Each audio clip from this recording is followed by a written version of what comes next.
مٹی پتھر چونا اور پتہ نہیں کس کس پر ایمان رکھ رہے ہو. پتھر تقدیر بدلیں گے، ستارے تقدیر بدلیں گے.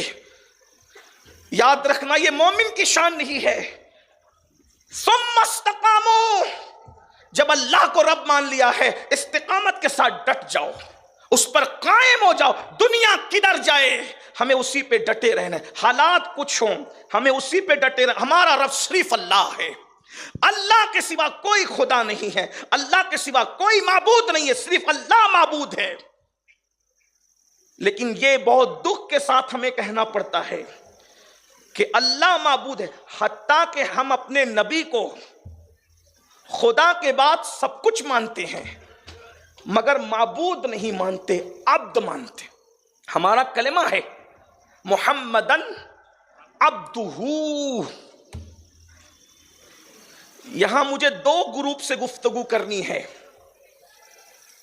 ایک تو وہ جو مٹی پتھر چونا درخت پتہ نہیں کس کس کو خدا مانتا ہے، تو ہم ان سے کہتے ہیں کہ جب وہ خدا نہیں ہو سکتا جو اشارے سے چاند ٹکڑے کر دے، جو چاند ٹکڑے کر دے، جب وہ خدا نہیں ہو سکتا تو چاند کیسے خدا ہو سکتا ہے؟ جو اشارہ کر کے سورج پلٹا دے، جب وہ خدا نہیں ہو سکتا تو جو سورج اس کے اشارے پر پلٹ آئے تو وہ کیسے خدا ہو سکتا ہے؟ جو کنکریوں کو ابو جہل کے ہاتھ میں کلمہ پڑھا دے تو کلمہ پڑھانے والا خدا نہیں ہو سکتا، تو کلمہ پڑھنے والی کنکر خدا کیسے ہو سکتی ہے؟ نہیں ہے وہ خدا. جب وہ خدا نہیں تو پھر بتاؤ اور کون خدا ہو سکتا ہے مخلوق میں؟ اس لیے کہ مخلوق میں ان سے بہتر کوئی ہے ہی نہیں. اللہ کی پوری مخلوق میں شرق سے لے کے غرب تک اور تحت الثری سے لے کے عرش تک جتنی مخلوق ہے، کوئی بھی اللہ کی مخلوق میں ان سے بہتر ہو ہی نہیں سکتا. بلکہ سدرہ پہ رہنے والے مکین سدرہ، بلبل سدرہ، جبریل امین بھی ان کے تلووں پر اپنا سر رکھ کر کے بتاتے ہیں کہ جبریل بھی ان کا خادم ہے. جبریل بھی خادم. تو جب وہ خدا نہیں ہو سکتے جس کی خدمت جبریل کر رہے ہیں، ہم ان کا کلمہ پڑھتے تو کیا کہتے ہیں؟ وہ عبد ہے. لیکن یہاں کچھ لوگوں کو کچھ غلط فہمی ہوئی، کہا عبد ہے تو یہ بھی عبد ہے اور ہم بھی عبد ہیں. ہو گئے نا برابر. یہی ہے، چوہے کو ہلدی کا کھڑا ملا اور پنساری کی دکان کھول دی. یہ بھی عبد ہے اور ہم بھی عبد ہیں. ہم نے کہا نہیں، عبد نہیں پڑھا، عبدہ پڑھا. اور جن لوگوں نے منہاج العربیہ شریف پڑھا ہے اس کو پتا ہے کہ عبد اور عبدہ کا فرق کیا ہے.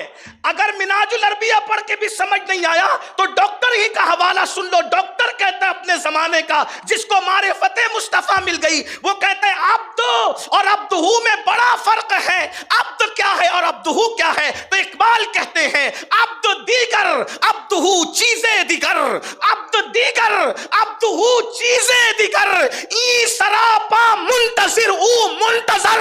عبد الگ ہے، عبدہ الگ ہے. عبد انتظار کرتا ہے، عبدہ کا انتظار کیا جاتا ہے. اس عبدہ اور عبد کے فرق، اس عبد اور عبدہ کے فرقوں کو میرے امام نے بھی بیان فرمایا. کہتے تبارک اللہ شان تیری، تجھی کو زیبا ہے بے نیازی. عبد کا مقام کیا ہے؟ کہاں تو ہو جوش لنترانی. اور عبدہ کا مقام کیا ہے؟ کہاں تقاضے وصال کے تھے. تبارک اللہ شان تیری، تجھی کو زیبا ہے بے نیازی، کہیں تو ہو جوش لنترانی، کہیں تقاضے وصال کے تھے. یہ ساری کائنات عبد ہے، تنہا مصطفیٰ جان رحمت عبدہ ہے. عبد ضرور ہے مگر عبدہ ہے. تو قرآن کہتا ہے ان الذین قالوا ربنا اللہ ثم استقاموا، جنہوں نے اللہ کو رب مانا اور اس سے ہٹے نہیں، ڈٹے رہے. مصیبت آئی تو بھی ڈٹے رہے، پریشانی آئی تو بھی ڈٹے رہے، طوفان بدتمیزی بپا ہوا تو بھی ڈٹے رہے، باتیں مخالف چلی تو بھی ڈٹے رہے، ہٹے نہیں ڈٹے رہے. تو ان ڈٹنے والوں کی شان کیا ہوتی ہے؟ حضرت